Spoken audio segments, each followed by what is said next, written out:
Welcome to Rizvi's e-learning channel. Good morning class. तो last lecture को continue करते हैं। इसमें हम इस लेक्चर में हम ये जानेंगे मैथमेटिकल मॉडलिंग और फिजिकल सिस्टम्स। ठीक, तो इसमें क्या होता है कि हम लोग किसी भी डीसी मोटर्स को उसके इलेक्ट्रिकल पार्ट और मैकेनिकल पार्ट दोनों को एज अ रिलेशन के एज अ कॉम्बिनेशन के तौर पे हम लोग इसमें मतलब प्रोसेस करते हैं। ठीक है, तो अगर हम इसमें ये देखें तो इसमें हमारा इलेक्ट्रिकल पार्ट हो गया हमारा प्रॉपर, मान लीजिए ये हमारा हो गया इतना इलेक्ट्रिकल पार्ट। ठीक, और ये हो गया इतना हमारा इसमें मैकेनिकल पार्ट। अब इन दोनों के बीच का जो रिलेशंस होगा, मतलब किसी भी डीसी मोटर्स के बीच में उसके इलेक्ट्रिकल पार्ट्स और मैकेनिकल पार्ट्स के बीच का रिलेशंस, जैसे कई कॉम्प्लेक्स सर्किट्स होती हैं, कई कॉम्प्लेक्स सिस्टम्स होते हैं, उन सब में आप इसके थ्रू किसी भी मैकेनिकल और इलेक्ट्रिकल पार्ट्स का आपस का रिलेशंस उसमें फाइंड कर सकते हैं। ठीक, तो इसमें क्या होता है मोस्टली, देखिए इसमें यह है कि हमने एक इलेक्ट्रिकल सर्किट लिया हुआ है जो कि पूरा आपका सीरीज में कनेक्टेड है, रेजिस्टेंस है, इंडक्टेंस है, प्लस एक मोटर है हमारा, प्लस वोल्टेज सप्लाई है, प्लस करंट इसमें फ्लोइंग हो रही है। इसमें ये हमारा एक एक्सटर्नल आर्मेचर है जो हमारे मोटर को एक्सटर्नल फोर्स प्रोवाइड कर रहा है, टॉर्क प्रोवाइड करवा रहा है। एक हमारा हमने यूज किया हुआ है इसमें फिक्स्ड एक्साइटेशन। ठीक, अब इसमें क्या होता है, जो हमारा फ्लक्स होता है वो हमारा कांस्टेंट होता है। ठीक है, अगर हमारा जो इसमें जो फ्लक्स कांस्टेंट हो रहा है तो जो हमारा मोटर टॉर्क होता है वो डायरेक्टली प्रोपोर्शनल होता है हमारा जो करंट फ्लोइंग हो रही है इस आर्मेचर में, ठीक, उसके प्रोपोर्शनल होता है। तो जिसका हमारा पहला फॉर्मूला हो जाता है टॉर्क इज इक्वल टू के टी आई। ठीक, के टी को हम लोग क्या लिखते हैं, मतलब इसका क्या है, मोटर टॉर्क कांस्टेंट। ठीक है, के टी आई ये हमारा हो गया फर्स्ट इक्वेशन। अब इसी तरह हम ईबी में आए, मतलब बैक ईएमएफ। ठीक, अगर हम बैक ईएमएफ का देखें तो बैक ईएमएफ का क्या हो जाता है, K V D theta upon D T. K V को डिनोट करते हैं हम लोग बैक ईएमएफ कांस्टेंट से। तो ये हमारे दो इक्वेशंस हमको फाइंड हुए, किसके, एक इलेक्ट्रिकल सर्किट और मैकेनिकल सर्किट्स को आपस में जोड़ के। अगर हम अब इसमें ये करें कि इलेक्ट्रिकल सर्किट्स को अलग कर दें और मैकेनिकल सर्किट्स को अलग कर दें, तो उसके बाद क्या होगा, अगर हम इलेक्ट्रिकल सर्किट इसमें से अलग कर दें और मैकेनिकल सर्किट भी इसमें से अलग कर दें और दोनों का अलग अलग इक्वेशन अगर हम लोग फाइंड करें तो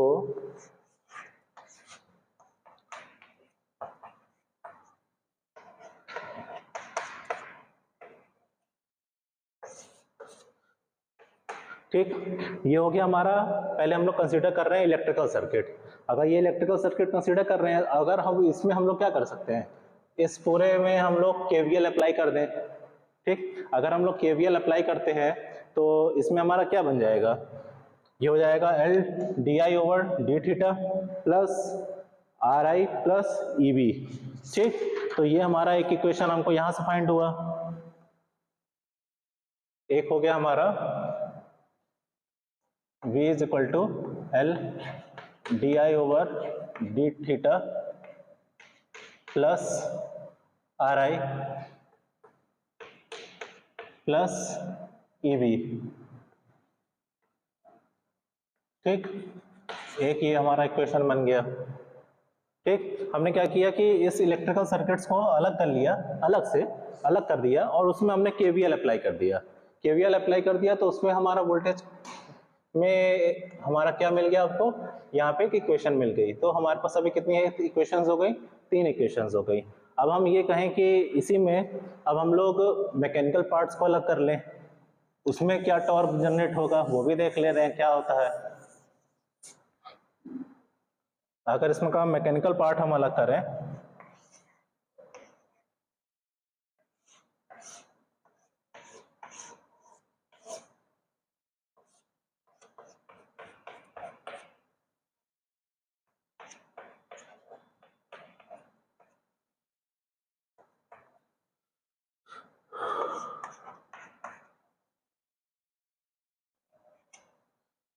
ठीक है, तो ये हमारा मैकेनिकल पार्ट अब हम कंसीडर कर रहे हैं। जब हम मैकेनिकल पार्ट इसका कंसीडर करेंगे तो उसमें हमारा टॉर्क क्या बन जाएगा, पहले तो आप देखिए इसमें जे है, जे क्या हो गया हमारा, जे हो जाएगा हमारा moment of inertia of the load in its motor, ठीक है, moment of inertia of the load it motor. और बी होता है आपका जो फ्रिक्शन इन्वॉल्व हो रहा है इसमें, ठीक, उसको। और इसका अगर हम लोग टॉर्क के रिस्पेक्ट में अगर हम लोग इसकी इक्वेशंस लिखेंगे तो क्या बनेगी, तो वो ये बनेगी, टॉर्क के रिस्पेक्ट में अगर हम इसको बनाते हैं तो टॉर्क के रिस्पेक्ट में होगा J D square theta upon D T square plus B D theta upon D T, ठीक। तो अब हमने क्या किया, पहले तो हमने कांस्टेंट निकाला उसका, किसका, मोटर टॉर्क कांस्टेंट्स के हमने एक इक्वेशन फाइंड की। फिर हमने क्या किया, एक बैक ईएमएफ कांस्टेंट का एक इक्वेशन फाइंड किया। उसके बाद हमने इलेक्ट्रिकल पार्ट कंसीडर किया इसका, ठीक, डीसी मोटर का। तो उससे हमने क्या किया, केवीएल अप्लाई करके एक इक्वेशन जनरेट की। उसके बाद हमने क्या किया, उसी में हमने एक मैकेनिकल पार्ट इसका कंसीडर किया। मैकेनिकल पार्ट कंसीडर किया तो हमारे पास एक और इक्वेशन जनरेट हो गई, ठीक। तो हमारे पास ये जो 4 इक्वेशन जनरेट हुई है, 4 इक्वेशंस, ठीक, ये क्या है, यही है हमारी मैथमेटिकल इक्वेशंस, ठीक, with respect to physical systems. मतलब फिजिकल सिस्टम्स में हमारे क्या आते हैं, इलेक्ट्रिकल कंपोनेंट्स हो गए, मैकेनिकल कंपोनेंट्स हो गए, ठीक। तो ये वही चीज को दर्शा रहा है। अब क्या करेंगे, अगर हम इसको और सिंप्लीफाई करते हैं उसी में, ठीक, तो और सिंप्लीफाई करेंगे तो उसमें क्या बन जाएगा ये हमारा, देखिए। तो इसमें हम अगर हम लोग करते हैं इसको और सिंप्लीफाई,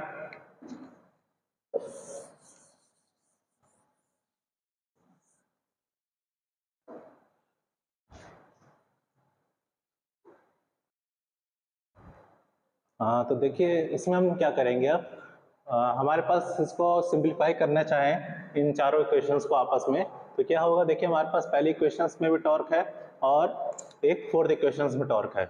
हम पहले फर्स्ट और फोर्थ इक्वेशन को सिंप्लीफाई करते हैं। जब सिंप्लीफाई करेंगे तो करंट के रिस्पेक्ट में हमारा क्या बन जाएगा, इक्वेशंस क्या आएगी, I is equal to J upon K T D square theta upon D T square plus B upon K T D theta upon D T. हमारे पास एक नई इक्वेशंस आ गई, इक्वेशन नंबर 5, ठीक। तो हमने क्या किया कि पहली इक्वेशन और फोर्थ इक्वेशंस को आपस में सिमिलर थी, इसको सिंप्लीफाई किया। सिंप्लीफाई करके हमने करंट के रिस्पेक्ट में एक इक्वेशन जनरेट की।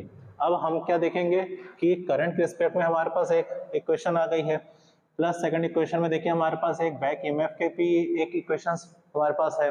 अब क्या करेंगे कि हम लोग थर्ड इक्वेशन में देखिए क्या है, करंट के रिस्पेक्ट में है हमारे पास, ठीक, आई की वैल्यू हमारे पास गिवन है, ईबी की वैल्यू भी हमारे पास गिवन है। तो क्या करेंगे कि हम आई की वैल्यू और ईबी की वैल्यू पुट करेंगे किसमें, अपने केवीएल वाले इक्वेशंस में, उसको और सिंप्लीफाई करने के लिए, ठीक।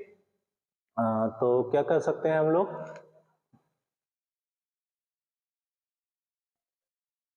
Put equation 2 and 5 in equation 3, ठीक। तो क्या करेंगे, आई के मतलब करंट के रिस्पेक्ट में प्लस बैक ईएमएफ के जो हमारा इक्वेशंस है उसको हम पुट कर रहे हैं अपने वोल्टेज के टर्म्स में। क्यों, क्योंकि उसमें हमारी सारी वैल्यूज गिवन है। तो अब उसमें हमारा क्या बन जाएगा, इक्वेशंस क्या जनरेट होगा हमारा,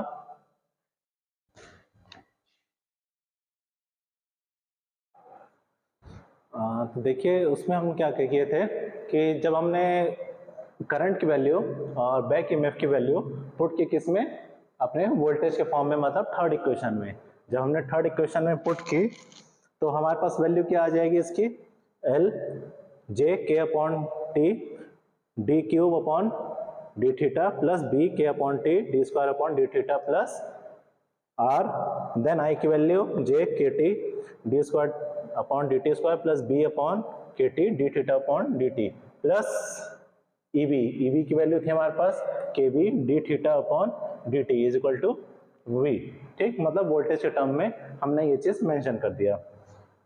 अब हम क्या करेंगे, इसको हमने और सिंप्लीफाई कर दिया, और सिंप्लीफाई किया तो हमारे पास क्या हुआ, L J upon K T D Q upon D T Q plus L B upon K T plus R J upon K T D square theta upon D T square plus R B upon K T plus K B. हमने क्या किया, जो जिसके साथ relations पे था हमने उसको आपस में ले लिया, ठीक, प्लस वी के टर्म्स में। अब हम ये देख रहे हैं कि जो हमारा आउटपुट है, आउटपुट क्या है, मोटर की rotation.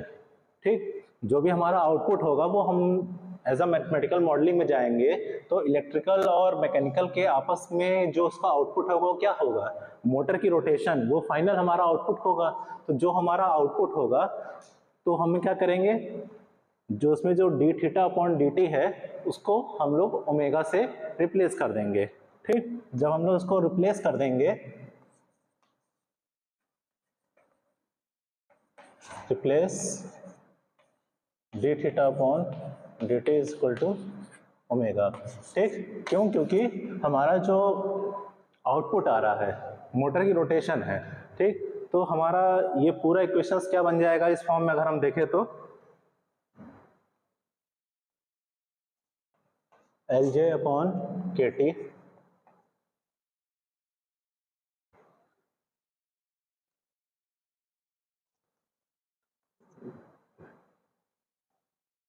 D square omega upon D T square plus L B K T plus R J upon K T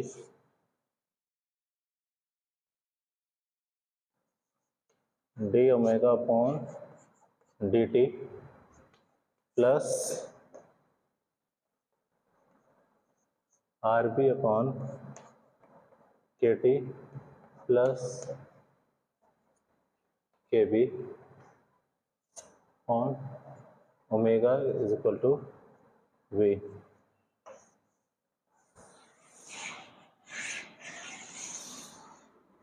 ठीक, तो हमारी जो फाइनल इक्वेशंस निकल के आ रही है, क्या निकल के आई है, L J upon K T D square omega upon D T square plus L B upon K T plus R J upon K T D omega upon D T plus R B upon K T plus K B into omega is equal to we.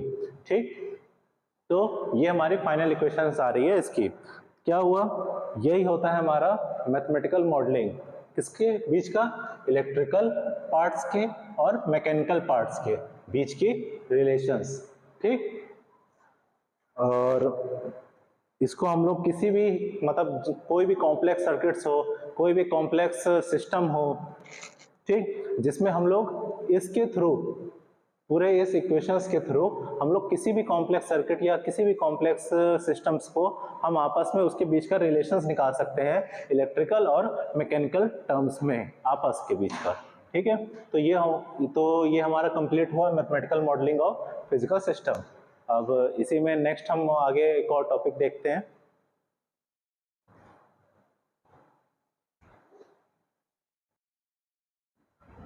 हाँ, तो class उसके आगे हम continue करते हैं। तो अब हम इसमें नया टॉपिक स्टार्ट करते हैं, टैकोमीटर। ठीक, तो टैकोमीटर क्या होते हैं, पहले तो ये जानिए टैकोमीटर होता क्या है। टैकोमीटर देखिए मोस्टली वो एक तरह की वो एक डिवाइस है या कंपोनेंट है जिससे हम लोग किसी भी मोटर के रोटेशंस को, ठीक, किसी भी उसके आरपीएम को, किसी भी मोटर के आरपीएम को हम लोग किससे निकालते हैं, टैकोमीटर से निकालते हैं। टैकोमीटर क्या करता है, ये एज अ जनरेटर की तरह काम करता है। ठीक है, ये जनरेटर की तरह काम करेगा, क्योंकि ये जो क्या करता है कि ये जो कोई भी मोटर की जो आरपीएम होती है, मतलब कितने स्पीड्स, मतलब नंबर ऑफ रोटेशन, उस मोटर की कितनी नंबर ऑफ रोटेशंस है वो कैसे पता चलेगी, क्यों, क्योंकि मोटर तो काफी तेज घूमती है। ठीक, तो वो कितने नंबर ऑफ टर्न्स ले रही है कैसे पता चलेगा, तो उसमें हम लोग क्या करते हैं, टैकोमीटर का इस्तेमाल करते हैं। टैकोमीटर क्या करेगा, इसके भी दो टाइप्स होते हैं, एक कॉन्टैक्ट होता है, एक नॉन कॉन्टैक्ट होते हैं, जिससे हम लोग मतलब इसके बारे में पता कर सकते हैं और टेकोमीटर में देखिए मोस्टली क्या क्या यूज किए जाते हैं। टेकोमीटर्स में आईसीज यूज की जाती हैं, ठीक, आईसीज मोस्टली यूज की जाती हैं उसके सेंसिंग के लिए, आइटम मतलब सेंस करने के लिए। प्लस 7 सेगमेंट डिस्प्ले यूज होता है जिससे हम लोग को पता चले कि नंबर ऑफ रोटेशंस कितने जा रहे हैं, ठीक है। रजिस्टर हो गया, वेरिएबल रजिस्टर्स हो गए, कैपेसिटर्स हो गए, नॉर्मल बेसिक कंपोनेंट्स जो होते हैं वो आपके टेकोमीटर्स में यूज होते हैं, ठीक है। तो ये क्या करता है, वोल्टेज मतलब ये क्या करता है, वोल्टेज जो प्रोड्यूस करता है, जो वेलोसिटी, जो शाफ्ट की वेलोसिटी है उसके हिसाब से ये वो अपने आपका वोल्टेज प्रोड्यूस करता है। और नंबर ऑफ काउंट्स, टर्न मतलब नंबर ऑफ टर्न्स को ये काउंट करता है कि आखिर मोटर कितने नंबर ऑफ टर्न्स घूम रही है। अब आपने देखा होगा कोई मोटर्स होती है, मोटर के आगे एक शाफ्ट लगता है जो कि रोटेट करता है। अब नॉर्मल जो हमने अभी आपको बताया कि 2 टाइप्स होते हैं, एक कॉन्टैक्ट होता है, एक नॉन कॉन्टैक्ट होता है। कॉन्टैक्ट वाले में क्या होता है कि टेकोमीटर के आगे एक नॉर्मल, एक आगे उसके आगे प्रॉब्लम सी मतलब एक लंबी सी एक शाफ्ट लगी होती है जो कि हम लोग मोटर से डायरेक्ट कॉन्टैक्ट में लाते हैं, ठीक है। अगर हम ये कहें कि जैसे अगर ये शाफ्ट है, ये मोटर है, ठीक, अब ये मोटर आपकी रोटेट कर रही है, ठीक है। तो टेकोमीटर में क्या होता है, अगर ये टेकोमीटर है आपका तो इसके आगे एक शाफ्ट लगी होती है, ठीक, उसका हम लोग क्या करते हैं, कांटेक्ट कराते हैं डायरेक्ट किससे, मोटर से कांटेक्ट कराते हैं। जब कांटेक्ट कराएंगे तो क्या होगा, मोटर जितनी स्पीड से आपकी मोटर रोटेट कर रही है उसी स्पीड से आपका टेकोमीटर भी रोटेट करने लगेगा, उसका शाफ्ट भी रोटेट करेगा। तो क्या करता है, जो वो रोटेट करता है उसके अंदर के जो सेंसिंग एलिमेंट्स होते हैं, टेकोमीटर के अंदर के सेंसिंग एलिमेंट्स जो होते हैं वो क्या करते हैं, इसके नंबर ऑफ रोटेशंस को उसको फाइंड करते हैं, मतलब एज अ मतलब वहां पे शो करते हैं कि मतलब कितने नंबर ऑफ रोटेशन से वो घूम रहा है। धीरे धीरे करेगा वो चीज, ये नहीं कि एक बार में आपको एग्जैक्ट वैल्यू प्रोवाइड कर देगा, ठीक है। तो जो 7 सेगमेंट डिस्प्ले होता है वो जैसे जैसे मतलब वो रोटेशन प्रोवाइड, एक कांस्टेंट रोटेशन जैसे जैसे वो देगा उसी तरह वो धीरे धीरे उसी हिसाब से वो आपको एक कांस्टेंट वैल्यू प्रोवाइड कर देगा कि हाँ आपका जो मोटर है वो इस ही वैल्यू से आपका मतलब नंबर ऑफ रोटेशन ले रहा है, ठीक है। अब एक इसी में हम आते हैं एक non contact type. Non contact type क्या होता है, खैर ये तो था कि कांटेक्ट टाइप था कि हमने क्या किया, मोटर से डायरेक्ट टेकोमीटर को अटैच कर दिया, अटैच किया तो जिससे वो रोटेशन हुआ तो आपका टेकोमीटर में भी रोटेशन हुआ तो उसमें से सेंसिंग एलिमेंट्स ने सेंस किया कि नंबर ऑफ रोटेशंस कितने जा रहे हैं, ठीक। अब नॉन कॉन्टेक्ट्स में क्या होते हैं, नॉन कॉन्टेक्ट्स में टेकोमीटर्स में मोस्टली क्या होते हैं कि लेजर्स का इस्तेमाल होता है, एज अ लेजर बीम के थ्रू होता है। वो क्या करता है कि जो नंबर ऑफ आपके जो मोटर घूम रही है, ठीक, तो वो क्या करता है एक दूर से नॉर्मल एक लेजर के थ्रू उस पर हम लोग एक मान जैसे किसी भी मोटर का होता है, अगर ये आपकी मोटर है, ठीक है, इसके आगे आपका ये शाफ्ट लगा हुआ है, ठीक, ये शाफ्ट आपका क्या कर रहा है, रोटेट कर रहा है। अगर हम इसको कहें कि नॉन कांटेक्ट टेकोमीटर है तो नॉन कांटेक्ट अगर ये टेकोमीटर ये है तो इसमें क्या होगा, इसके आगे एक लेजर लगी रहेगी, ठीक, वो लेजर क्या करेगा, वो इसके शाफ्ट के एक पॉइंट को मतलब अपने हिसाब से टच कर लेगा। वो शाफ्ट कितनी बार मतलब उसके मतलब होता ना, जैसे अगर हम ये कहें कि ये शाफ्ट है, शाफ्ट में ये एक लाइनिंग दी हुई है, ठीक, अब ये रोटेट कर रही है, ये रोटेट कर रही है तो ये जितनी बार रोटेट करेगी उतनी बार ये लाइन आपके सामने आएगी। वो बात की बात है कि वो आपको दिखेगी नहीं, पर जो इलेक्ट्रॉनिक्स कंपोनेंट्स होते हैं या लेजर होते हैं वो तो उस चीज को देख लेगा कि हाँ वो लाइनिंग कितनी बार आ रही है, तो ये लाइन जितनी बार सामने आएगी उतनी बार के रोटेशंस को वो 1 2 3 मतलब वो ऐसे काउंट करता जाएगा, ठीक है। तो नॉन कांटेक्ट में क्या होता है कि दूर से ही आप उसको नॉर्मल लेजर के थ्रू आप उसके ऊपर एक पॉइंट करते हैं मोटर के ऊपर, और वो क्या करता है आपको नंबर ऑफ रोटेशन प्रोवाइड करता है उसके हिसाब से कि नॉर्मल हमारा उस पर कितना नंबर ऑफ रोटेशन हमको मोटर प्रोवाइड कर रहा है। मोस्टली अब टेकोमीटर का इस्तेमाल कहाँ होता है, मोस्टली अगर हम देखें टेकोमीटर का इस्तेमाल होता है हमारा जैसे भी कोई एयरक्राफ्ट्स हो गए, एयरक्राफ्ट्स में देखना होता है कि जो जिसको एयरक्राफ्ट्स में आपने देखे होंगे बड़े बड़े पंखे लगे होते हैं।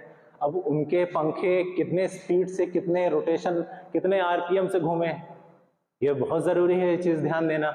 अगर इन केस अगर किसी की भी आरपीएम स्लो होगी तो बहुत कैजुअलिटीज़ हो सकती हैं।